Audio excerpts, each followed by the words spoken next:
Hello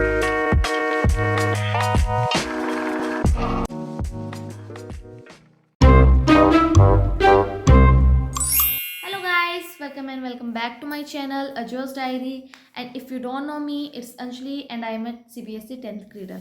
So जैसा कि आप लोग सब जानते हो कि आज हमारा था इंग्लिश का एग्ज़ाम एंड पहले नर्वसनेस थी, मतलब पहले नहीं थी बट जब हम सेंटर में पहुंचे तब लगा मतलब क्या होने वाला है, क्योंकि हमारा फर्स्ट बोर्ड एग्ज़ाम था। जैसा कि वीडियो के टाइटल से आप लोगों को पता चल गया होगा कि आज मैं आप लोगों को रिव्यू देने वाली हूँ मेरा इंग्लिश का एग्ज़ाम कैसा गया और कौन सा सेट आया था मेरे इंग्लिश के एग्ज़ाम का। So without further wasting our time let's go. So मुझे मिला था सेट 2 एंड ये बड़ा ही ईजी लगा मुझे, पता नहीं क्यों, बिकॉज जो इसके अनसीन पैसेज थे वो बहुत ज़्यादा आसान थे, बहुत ज़्यादा आसान। किचन गार्डनर और एक था सिल्क वाले पर।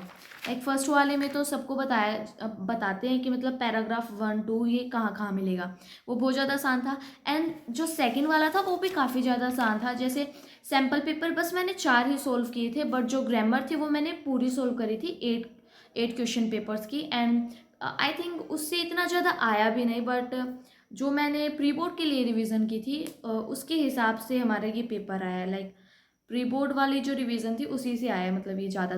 सबसे पहले एक तो ये मॉडरेट लेवल था, ना तो इजी था ना हार्ड था, बट जिस तरीके से अगर हमारी थोड़ी मतलब अच्छी तैयारी होती तो मतलब इजीली हो जाता है ये, मतलब बहुत ज़्यादा आसान था और ना ही ज़्यादा इतना लेंथी था।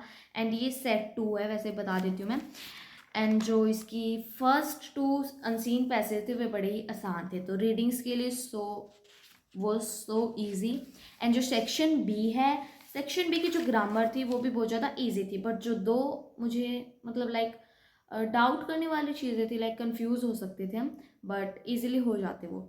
अब आते हैं हम अपनी राइटिंग स्किल्स पर। राइटिंग स्किल्स में वही पुराना घिसा पिटा एडिटर वाला लेटर जो कि सभी को आता है, सबको आता है, वो इतना कॉमन है एडिटर वाला लेटर। एक तो वो था नेशनल डेली के लिए, एंड एक अपना वैसे ही था जैसे कंप्लेंट लेटर करते हैं, मतलब ये दो मतलब आसान था बहुत ज़्यादा राइटिंग स्किल्स भी। एंड इसके अंदर एक और था एनालिटिकल पैराग्राफ, जो कि एक तो डाटाबेस दे रखा था टेबुलर फॉर्म में, एंड एक था वैसे जो अपना दूसरे वाला होता है वो वाला आया हुआ था। अब आते हैं सेक्शन सी पर, जो कि है लिटरेचर। लिटरेचर बहुत ज़्यादा आसान थी, हमने कॉम्पिटेंसी बेस्ड के हिसाब से अगर हम देखें तो इट वॉज सो ईजी, बहुत ज़्यादा आसान थी ये। इसमें ब्लैक एरोप्लेन बैल्कनी वाला जो एक्सट्रैक्ट आया हुआ था वो 2 एक्सट्रैक्ट थे, उसमें जो 2 मार्क्स वाले थे that was confusing for me, और तो बाकी सब सही था। दैट्स वाई मैंने ब्लैक एरोप्लेन वाला किया। और पोम्स में देखे तो पोएम में एक तो आई थी डस्ट ऑफ स्नो एंड एक अमांडा। अमांडा वाले में एक वो भी आई थी, टोन क्या है, तो इंस्ट्रक्टिव टोन थी उसकी, एंड वो काफ़ी ज़्यादा हेल्प हुई। और बाकी बहुत ज़्यादा आसान था। एंड लिटरेचर वैसे देखें तो आसान क्वेश्चंस थे, एंड 6 मार्क्स वाले भी बड़े ही आसान थे। सीधा पूछ रखा है अनिल ने पहले क्या रिएक्शन दिया हरी को, बाद ये तो 3 मार्क्स वाले हैं। हरी को पहले क्या एक्शन दिया, बाद में क्या दिया, इनके बीच का रिलेशनशिप बताओ। एंड और एक होरेस वी वाला था, उसकी आवाज़ सुनकर बलगरी में कैसे डिस्टर्बेंस क्रिएट हुई थी। एंड जो 6 मार्कर्स थे वो भी बड़ी आसान थे। एक तो लेंचो वाला था एंड एक द प्रपोजल और कस्टर्ड वाला था। लेंचो कॉम्पिटेंसी बेस्ड तो था ये, बट इजी लेवल वाला था। जो हमारी कन्वर्सेशनल थी और स्पीच राइटिंग थी वो थोड़े मुश्किल थे, बट ये वाला बहुत ज़्यादा आसान था। सिंपली हमें बताना, कमेंट करना था खुद के ओपिनियन से।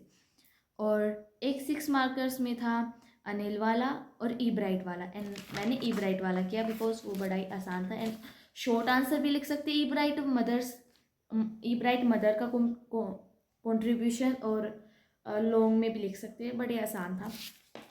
एंड ये मॉडरेट लेवल था and it was so easy. Competency based के हिसाब से देखे 50% कहा था, बट आई डोंट थिंक कि इतना ज़्यादा हार्ड था। मेरा फर्स्ट जो बोर्ड एग्ज़ाम था वो गया काफ़ी ज़्यादा अच्छा। एंड जिस तरीके से मैंने तैयारी की थी, मतलब क्या सोच के इतना मुश्किल आएगा ये आएगा, वो वाला नहीं था, बड़ा ही आसान था। एंड जो प्री बोर्ड वाली रिवीजन थी वही काम आ गई। जो मैंने वीडियो देखी लंबी लंबी, बिल्कुल भी काम नहीं आई, बट थोड़ी बहुत काम आई वैसे ही। इतना ज़्यादा डीप तो था ही नहीं, बिल्कुल इजी इजी थे। That was the review of my exam and I hope you like this video। and अब 4 दिन का गैप है, उसे अच्छे से यूटिलाइज करना है। एंड कुछ वीडियोस भी शायद मैं पोस्ट कर दूँ अगर एडिटिंग हुई तो, वरना all the best for your science exam. And comment करना आपका जो एग्ज़ाम था कौन सा सेट था एंड कितने मार्क्स आप एक्सपेक्ट कर रहे हो। लाइक मुझसे पूछो तो I am expecting above 70, like above 90। देखते हैं कितने आएंगे। एंड जो क्योंकि मैं मेरे रिजल्ट भी शेयर करूँगी आप लोगों के साथ जो फाइनल बोर्ड का होगा। All the best for your science exam and comment जरूर करना। Bye bye, see you next time.